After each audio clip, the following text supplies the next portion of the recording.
Hello and welcome to Bytes Exam Prep IAS. As part of a comprehensive news analysis today, we'll be discussing 6 very important articles out of the Hindu Newspaper Delhi edition. But before we begin, as always, good morning to you and 2 very important workshops on 4th June, one in Jaipur and the other one in New Delhi. Both are extremely important for your preparation. If you are in these cities, you can go and interact with the faculties. They will take up your queries. They will tell you about the preparation strategy itself. And they also take a small test to check your level. So it's a very good opportunity to become a part of our family and generally get an idea about UPSC and its different contours and textures. So with this, we can look at the topics which we have to discuss today. Interesting ones, one related to the manufacturing challenge. Yesterday we discussed how the gross value addition of manufacturing sector was quite low, and this topic or this article discusses how do we need to come out of that, how do we remove that systemic issue. Then we talk about lithium and how in Jammu and Kashmir we found lithium deposits, what should be a strategy with regards to that. Further, Dhaka and US, Bangladesh and US are at odds as of right now, and there's a lot of push and pull. We need to see how both of them go forward because it is important for India to see how that relationship builds up. Thereafter, 3 very simple but straightforward prelims oriented topics. One, India and Nepal, the pacts which have been signed. Then Vande Bharat trains have hit a hurdle because of Russia and its sanctions. And last but not the least, we'll talk about renewable energy and when will we meet the target, and we are actually meeting it before 2030 itself. So 3 heavy topics related to mains and prelims both, and 3 very straightforward topics in generally factual. You just have to learn the basic facts here. So before we enter the topics itself, as always, I'll give you the basic understanding first, then the nitty-gritty, the details of the topic, and then we'll summarize everything. The first topic deals with the concept of manufacturing challenge. And let's try to contextualize everything and then it will make sense. It's a good topic for GS paper 3, generally economics and generally your mains preparation because this is an issue in India. So when we talk about our manufacturing sector, it holds close to approximately 17% of the GDP contribution and 12 to 13% of the population is actually involved in manufacturing. Before 1991, it was believed that the manufacturing sector was based on this license Raj, the way the government used to dictate the location of the industries itself. And therefore, the simple point of the matter was, it was believed that because of this very strong presence of the government or the public sector, the manufacturing sector was not reaching its potentiality, and maybe at 8, 9, 12% at that point of time. The basic point of the matter was that in 1991 we liberalized globalization, liberalization, privatization, LPG, and we removed the license Raj. However, since 1991, the story hasn't been different in the sense that generally 17, 15, 2% increase over the past 7 to 8 years. The basic point is that as a developing country, the manufacturing sector is still very small. And we shift from agriculture to a service-based economy, mixed economy we have, and we have a very strong service sector. But the problem is that even though we have a very strong service sector, manufacturing is a very important backbone of the economy. So the question is, if the gross value addition, which we saw yesterday itself in the data which was released by NSO, is 1.3% and it is still lower than 11% which happened last year, the GVA, the gross value addition and the general contribution of the manufacturing sector has either been negative or being stagnant. The question is, then what is the problem? Then what is the problem? Because it seems that there's a systemic issue in the way we are looking at our manufacturing sector. It goes beyond the manufacturing sector, goes to the education sector, goes to the way our consumers and our population responds to certain demands. And over and above that, when we look at how our consumer spends, that explains more than what we can understand about this systemic issue. So the first point which you need to understand is that till 1991, it was believed very categorically that it was the license Raj. After 1991, there was an expectation that the manufacturing sector would exponentially increase or at least be at a percentage of 22-25%. And if we have to become a superpower and a 5 trillion economy, a 10 trillion economy, it has to go up till 22%, 25%. So we need to understand the basic problem and the systemic problem in that regard.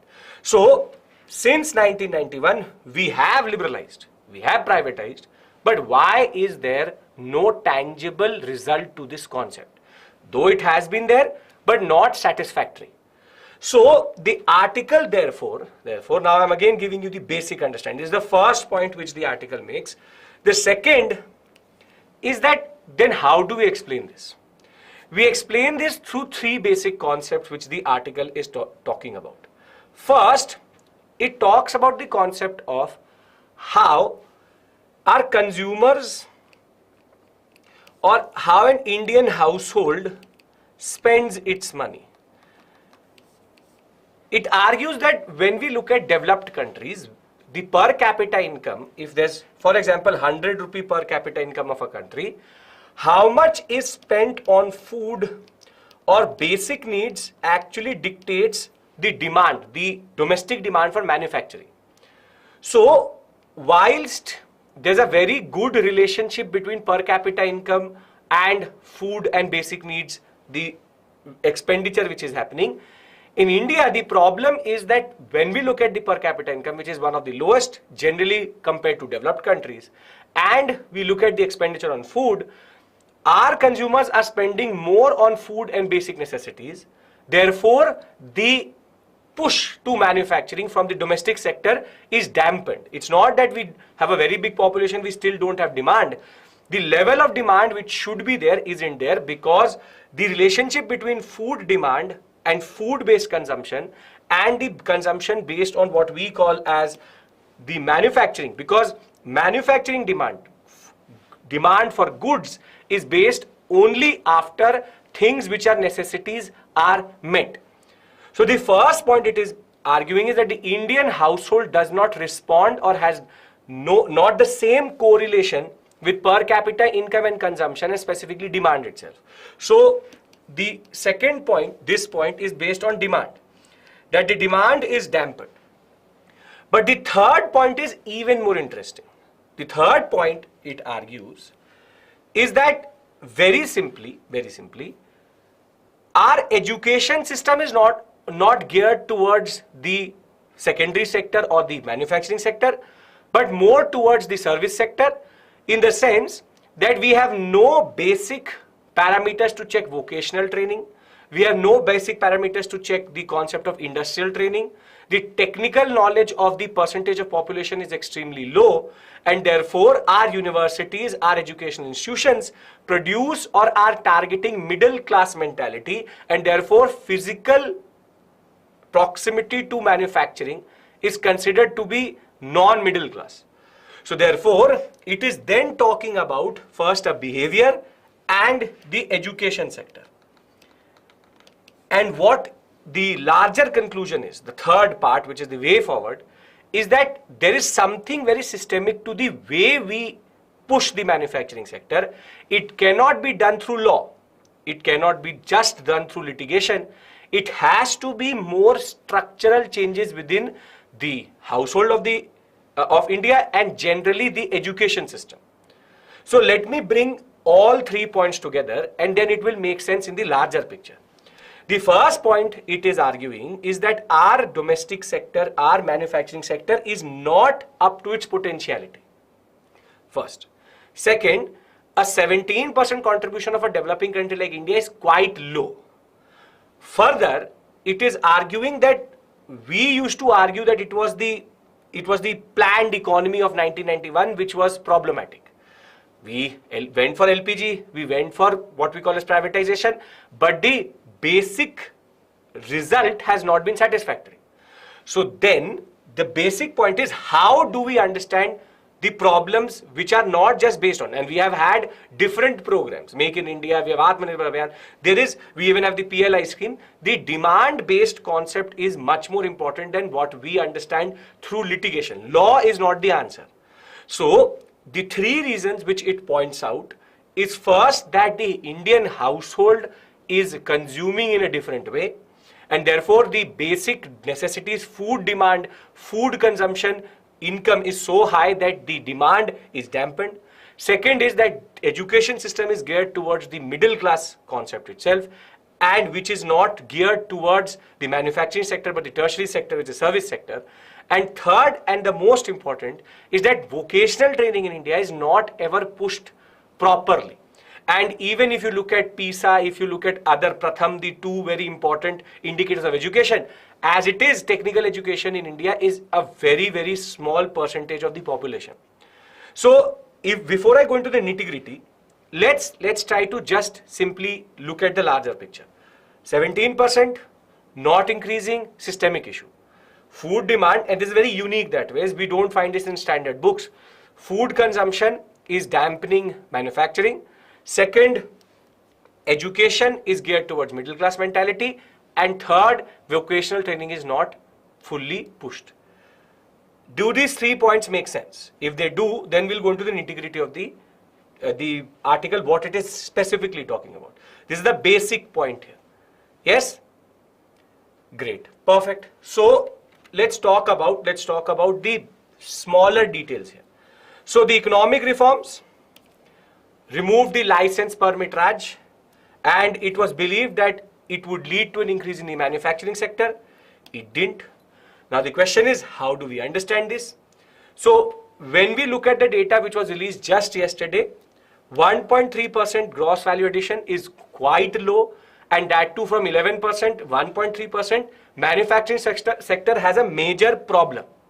Now, the first problem it talks about is household demand and consumer-based demand. So, household demand follows the satisfaction of basic necessities of life, for example, food, housing, health and education.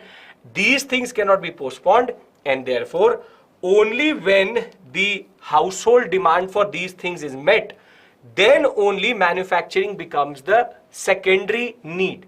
So consumption of manufacturing is based on meeting these demands first. Now what it says is that food occupies a large share when it comes to per capita income and when it comes to Indian household consumption. And therefore this constricts the demand for manufacturing. Now, the relationship between per capita income and share of food is strongly negative globally, where in US and Singapore very low, wherein within the per capita income, the food-based per capita consumption is extremely low. But when we talk about India, it is extremely high, and more than that, we have the lowest per capita income also and highest food demand also. So in a way, the problem is the way we are consuming is the per capita income, the manufacturing demand as per a population which we have should be extremely high, but is it? Because of the fact that food demand, basic necessities are being met at a very high cost, and therefore the consumer is not moving towards the secondary demand, which is for manufacturing. This is the first very interesting point made by this article. Second, it talks about education. That in India, education sector is also not geared towards the manufacturing sector. How? With respect to education, we are also falling behind the other manufacturing successes in the world, in the sense that if we look at PISA, which is Program for International Student Assessment, we have a very dismal performance in it, and generally the Indian universities are based towards aspirations of middle class, and therefore they do not want to go to manual work. Therefore, skilled work is extremely rare in a university setup. And if that was also limiting, the problem is we have no formal assessment for vocational training. And if you look at technical education, when the Planning Commission used to be there, only 5% of Indians at that point of time used to have technical training, and that figure for South Korea may be 85%. So only 5%, this is the last known figure we have, is technically trained.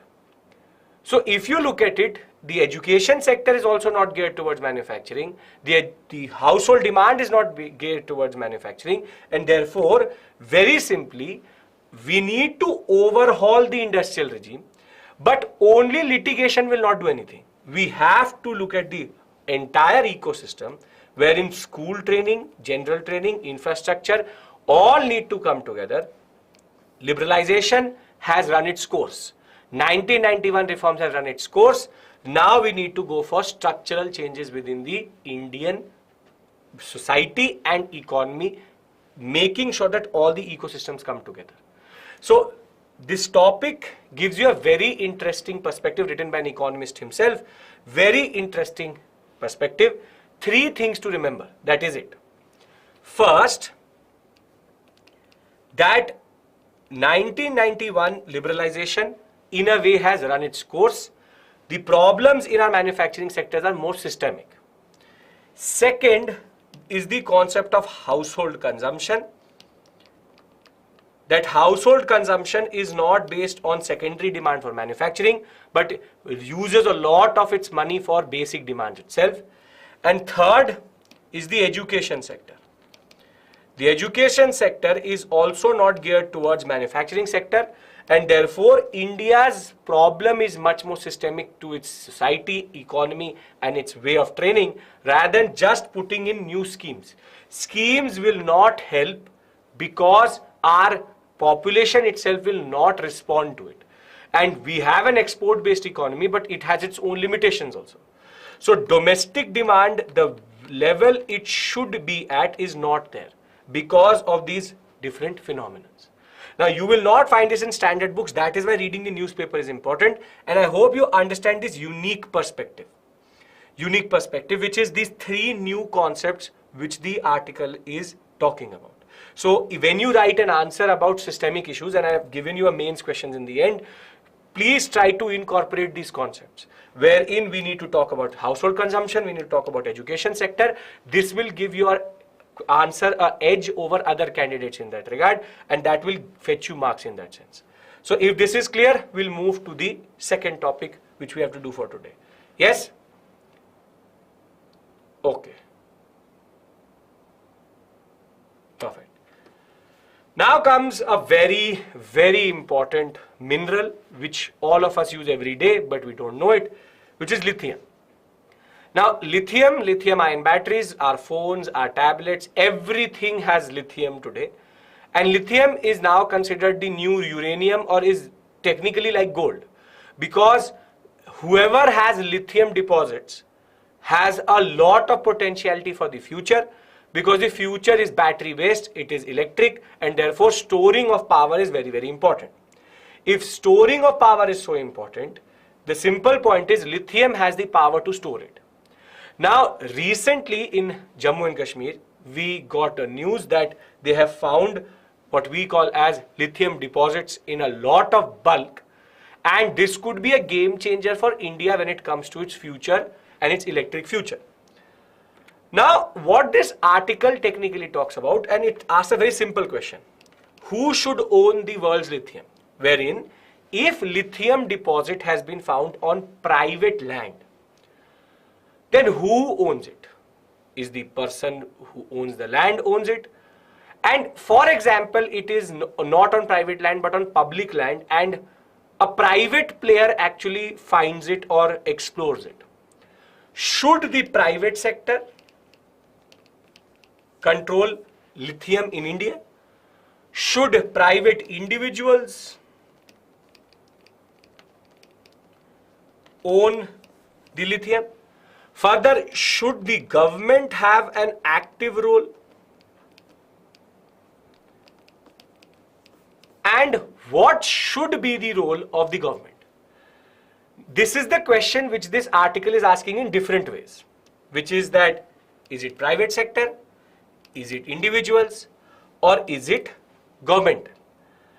Now, very simply, this economy, the lithium economy, is very big. And the demand is going to exponentially increase only. From millions, it will reach billions.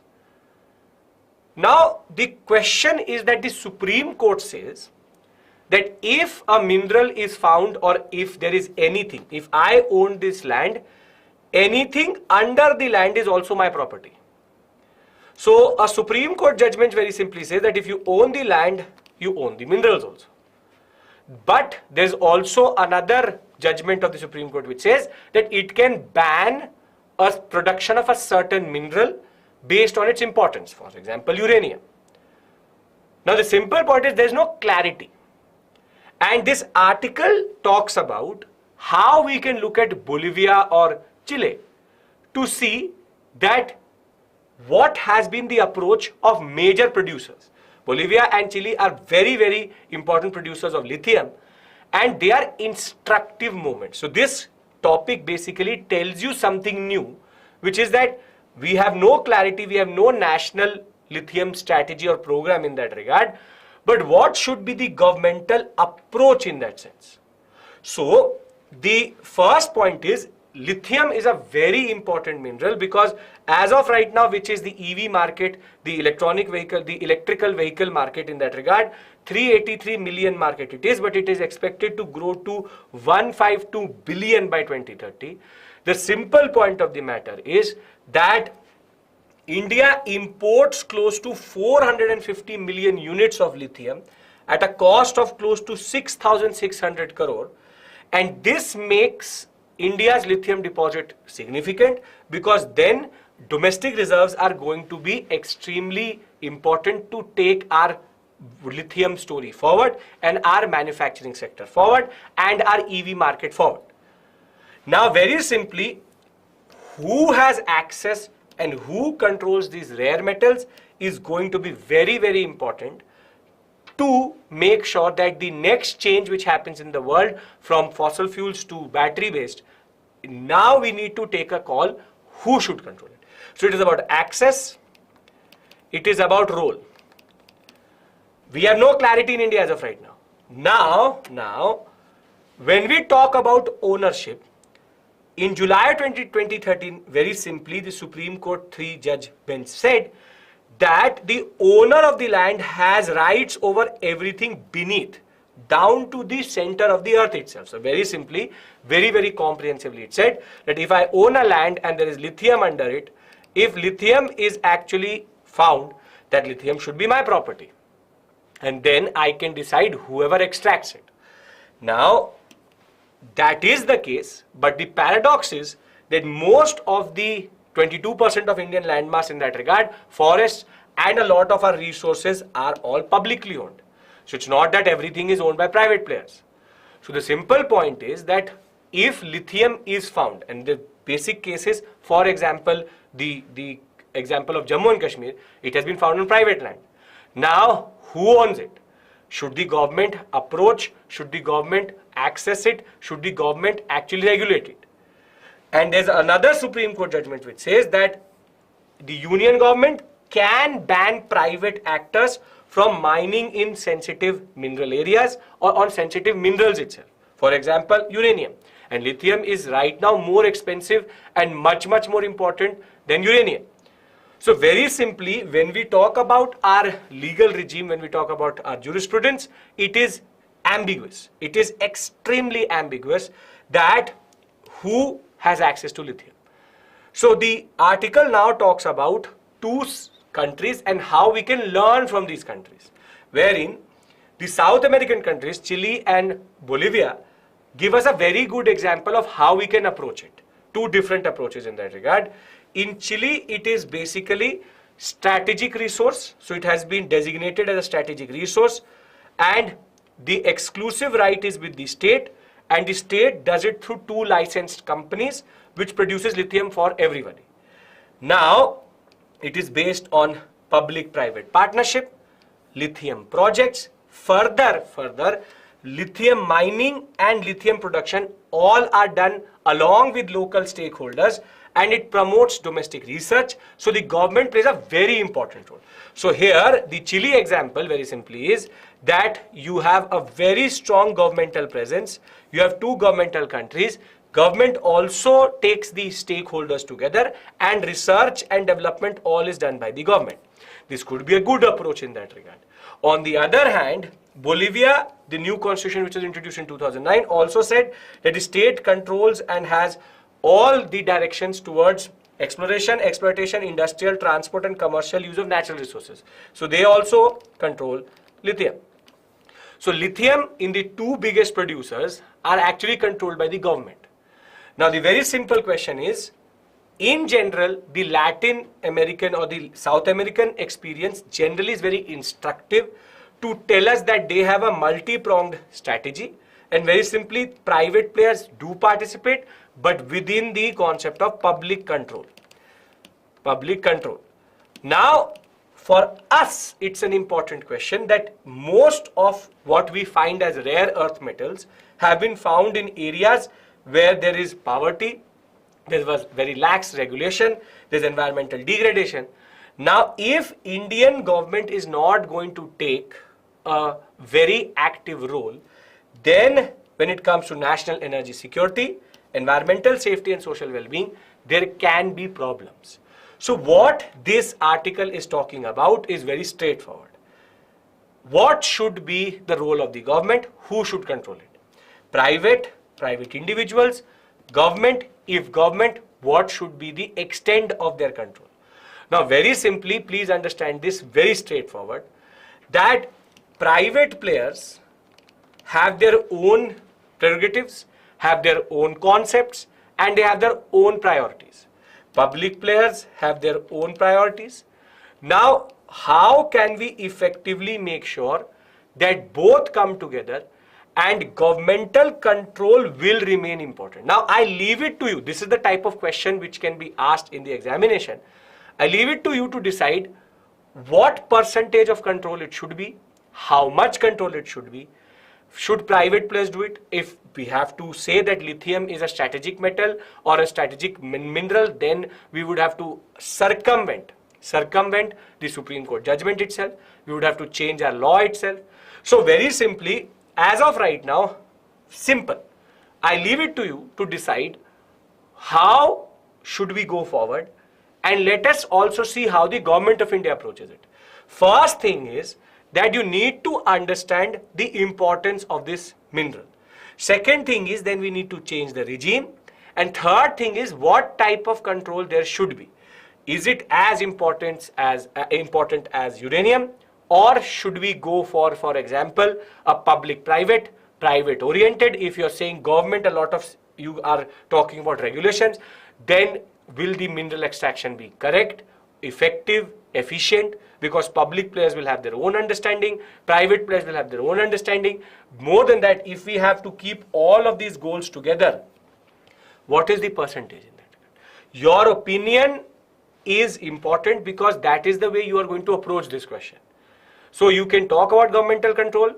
The two stories which have come from Chile and Bolivia talk about governmental control only, but multi-pronged stakeholder approach. For somebody who wants an answer to that question, this is what the article talks about.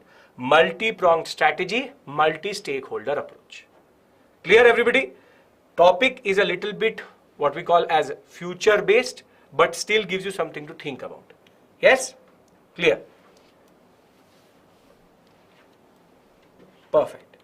So, we've discussed two topics till this point. First, we discussed the concept of how we have approached the manufacturing sector, how we need to change our approach. And this topic talks about very simply lithium, who should own it, what should be our approach. With this, we move to the third article, mains based. It talks about Dhaka and US, Bangladesh and US relationships. And very simply, recently on 24th May, there was a very important visa policy which came out of the US, that if any Bangladeshi who undermines the democratic elections in Bangladesh, at home in Bangladesh, he will not be allowed to enter the US. He or she will not be given a visa. And this notification said that restrictions would apply on current, former Bangladeshi officials, members of the government, opposition political parties, and any member of the law enforcement, judiciary or security services. Very simply, if a Bangladeshi has in the past or as of right now undermining democracy, because two elections happened and in both there are allegations in 2014 and 2018 that certain type of rigging happened, the simple point is then visa will not be given. It's not a significant thing, but for Bangladesh it can be significant. Now, what are the implications? Why are we discussing this? It's a totally Bangladesh thing. Why should we care? We need to care because of the fact that, very simply, Bangladesh as of right now has a good relationship with the US. Being India's neighbor, China has been pressurizing, much like Nepal, has been putting pressure on Bangladesh with a lot of money and generally its power, diplomatic power. Now, very simply, India would rather like Bangladesh to be pro-US than to be pro-China. So our interest is to see where does Bangladesh go. This article talks about the irritants in the Bangladesh and the US relationship and how that can push Bangladesh towards China. China is pushing for proper presence in Bangladesh. It can have a very strong presence in the Bay of Bengal thereafter, and thereafter it can undercut Indian interest.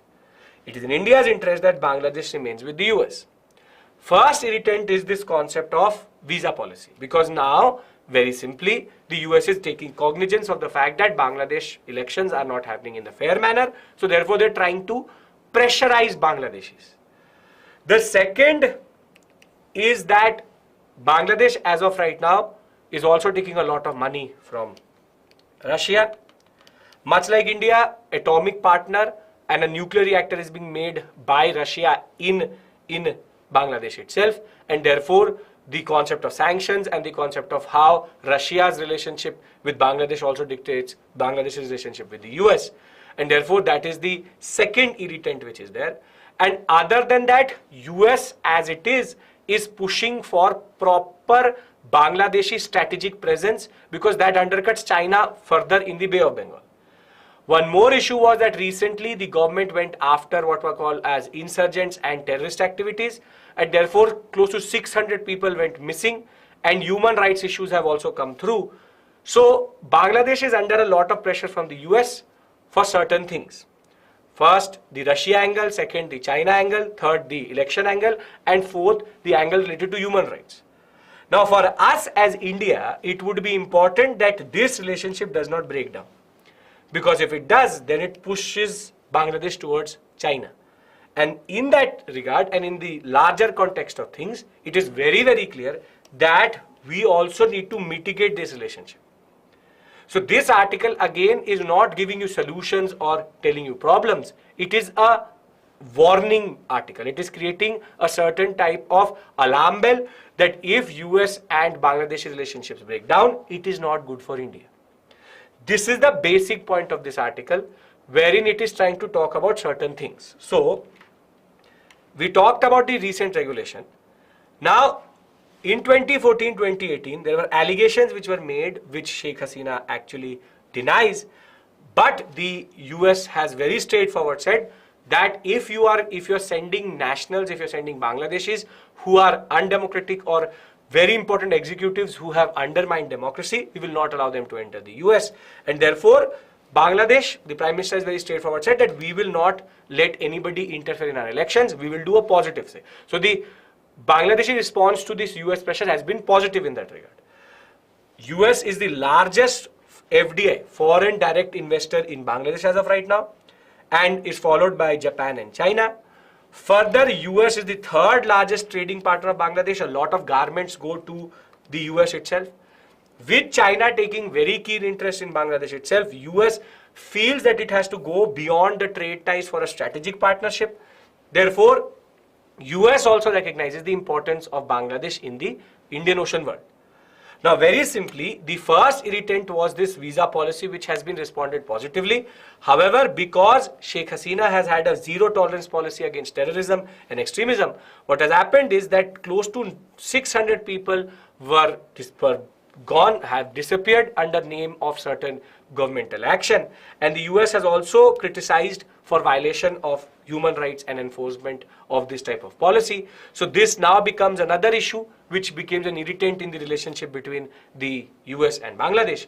And last but not the least is the relationship of Bangladesh vis-a-vis Russia. So it has a neutral policy with regards to Ukraine. They have not taken a call with regards to Russia. And very simply, multiple projects are there between Dhaka and Moscow. And as of right now, in Rupur, there is a nuclear reactor which Russia is making. So before we move on to the Prelims Bytes section, let me first consolidate this topic and then the first three topics we've done. The first topic we discussed very simply was based on manufacturing. It talked about how manufacturing is, the problem with the manufacturing sector is much more what we call as systemic. It's related to the education sector, it is related to the household demand, it is related to consumption patterns, and we need to have a systemic overhaul. The second topic we discussed was the concept of lithium. What do we do with lithium? Should there be a national policy? What should be governmental role? And as of right now, Supreme Court judgments are contradictory to each other and we need to change our policy with regards to that. This topic was more about US-Dhaka relationships. This is about US-India, India-Bangladesh, Bangladesh-US. So in that triangulation of US, Bangladesh and India, very simply, we need to make sure that there is a push factor out of here where China is trying to push out Bangladesh out of this triangulation, and very simply there are certain irritants, Russia, the concept of human rights, and the latest, which is the visa policy. India needs to wait and watch and also mitigate, because if this breaks down, it is not good for India that Bangladesh goes towards China's way. It is, as of right now, Bangladesh is pro-India also, so it is good for everybody in that sense. So these three articles give you a bird's eye view of certain concepts, and I hope you will use them for the mains answer writing. Clear? Then we'll move to the next section, which is the Prelims Bytes section. Small topics, 3 only. Come on, everybody. Clear? Perfect. Now, no one can replace China from... No, that is not true. Technically, push and pull will always be there. China is ready to pay any amount of money to push into Bangladesh. That's not the point. Okay. Now, the first topic is what was signed yesterday, which is India and Nepal, wherein we have signed certain important transport and energy agreements, but also we have inaugurated certain things. Now for you, rigging means is to cheat. Now for you, the only things which matter are the places which are mentioned, because it becomes places in news type of thing, not the projects. So the first memorandum of agreement or understanding MOU has been between NHPC and the Vidyut Utpadan Company Limited of Nepal itself over the Phukut Karnali Hydel electricity project. This is the first thing you need to remember first. Second, they have also now gone forward with a lower Arun hydroelectric project, wherein both Nepal and India is going to invest. So what is important for you are these two words.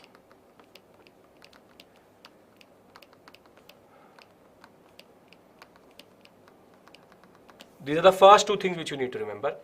Further, both have also signed a cargo train which will come from the Batna in India to Nepal Customs Yard, and very simply it is a grant which India has given to create a cargo railway line.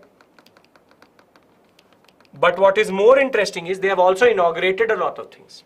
What they've inaugurated is what is called integrated checkposts. This is a very unique concept between India and Nepal, wherein the checkpost is not just managed by India and Nepal, but both together.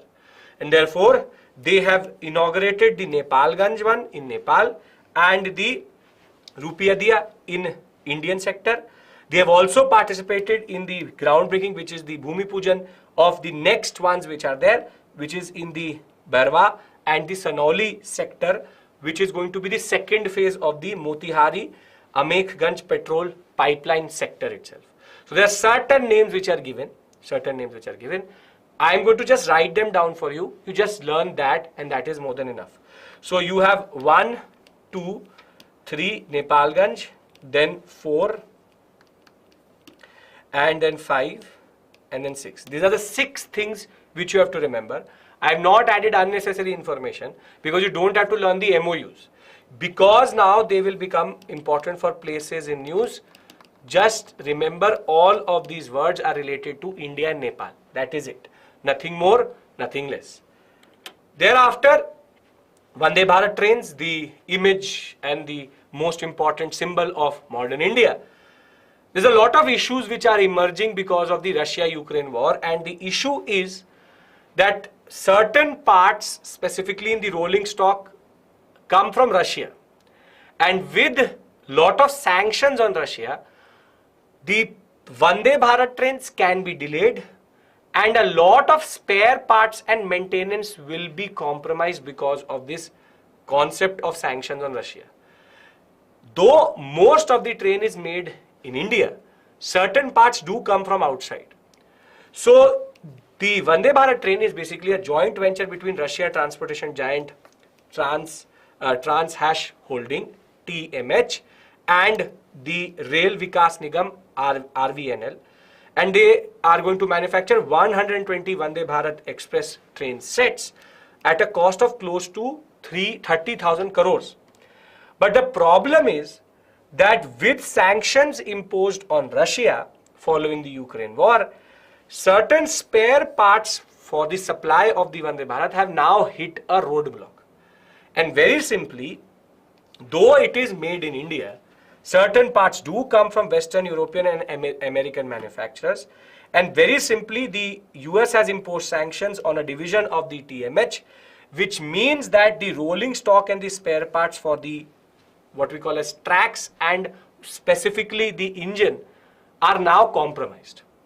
Now, this topic is not specifically important for prelims, but what is important for you is that you need to understand that certain things which are happening in the world can have these minutest of impact on spare parts. This is how the integrated world is there, and the Russia saga is becoming more and more problematic. It was the lowest bidder in spare parts and rolling stock.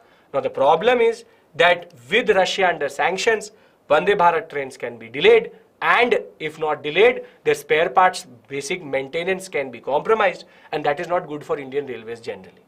So this gives you another basic concept that Vande Bharat, remember, is not fully indigenous. It has certain parts which come from outside, but this is about very simply giving you a picture that certain things also have larger impacts. Russia, Ukraine, something happening thousands of kilometers away, can have a small impact on a train which we are producing, and that is significant in that sense.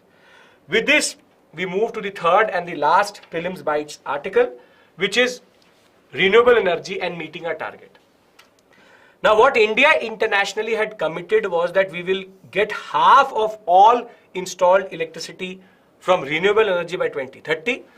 But very encouraging news in that sense that we will be able to reach that by 2026-27 only. There's a report which has come from the Central Electricity Authority, the CEA, and it is arguing that we don't need to wait for 2030. What is believed as of right now is that the share of non-fossil fuel based capacity is likely to increase to 57.4% by 2026 and may likely further increase to 68% by 2030, 31, 32. And as of right now, it is only 42.5%. Now, this is very significant because this is important for India's green future. You don't have to learn this data, but generally understand that 42.5% of all electricity is generated through renewable as of right now, which is equally significant. But we will be able to make it more than 50% by the next 3 to 4 years. This is very encouraging for us. This is an encouraging note on which we can now summarize all the topics we've done for today. So before I move to the mains question, let me summarize everything for you. First topic, we discussed the manufacturing sector and how the manufacturing sector is not responding to certain changes. And now we need to understand that it is not just based on the way we reform the manufacturing sector, it is systemic. So consumption is something which we need to understand. We need to understand household expenditure. We also need to understand the concept of education sector, which is not gearing or not producing people to enter into the manufacturing sector. Second, very simply, is that we try to understand lithium. And lithium is a very important resource, more important than uranium as of right now. We have found deposits. It's a very big import which we do, close to 6,600 crore worth of lithium we import. For our manufacturers, important to have domestic, what we call as production, but who produces, how they produce it is all based on governmental intervention. No legislation as of right now, no national program as of right now, but there is a need for it because Supreme Court judgments are contradictory. Then we discussed the simple but straightforward concept of how you need to approach the concept of the US-Bangladesh relationship. And in that we understood the triangulation. The triangulation in the sense that US and Bangladesh relationship needs to be stable for it to be stable with India in that sense. Now, when we understood the three, we moved to smaller topics. First, the Vande Bharat issue, wherein Vande Bharat trains have certain spare parts which come from Russia, a small thing but getting impacted by global issues. Thereafter, we also understood the India and Nepal agreements, certain names which you need to remember, which is Phukot Karnali, Arun, and you have Nepalganj, the 3 to 4 different names mentioned here. And last but not the least was the concept of renewable energy. We will reach our 50%, more than 50%, 4 years before, 3 to 4 years before what we said to the world, which is quite significant for India in that sense. With this, let's look at the mains questions. The challenges within the manufacturing sector are systemic to it. Elucidate. So you need to talk about the manufacturing sector issues within it and outside both. Discuss the need for a national lithium program and clarity over its ownership. Straightforward questions, but significant questions. This both can come in GS paper 3, and I hope all the topics covered today made sense to you and are clear generally. Right? Perfect. Thank you. I will see you on Monday with CNA again. Thank you. Take care. Bye-bye.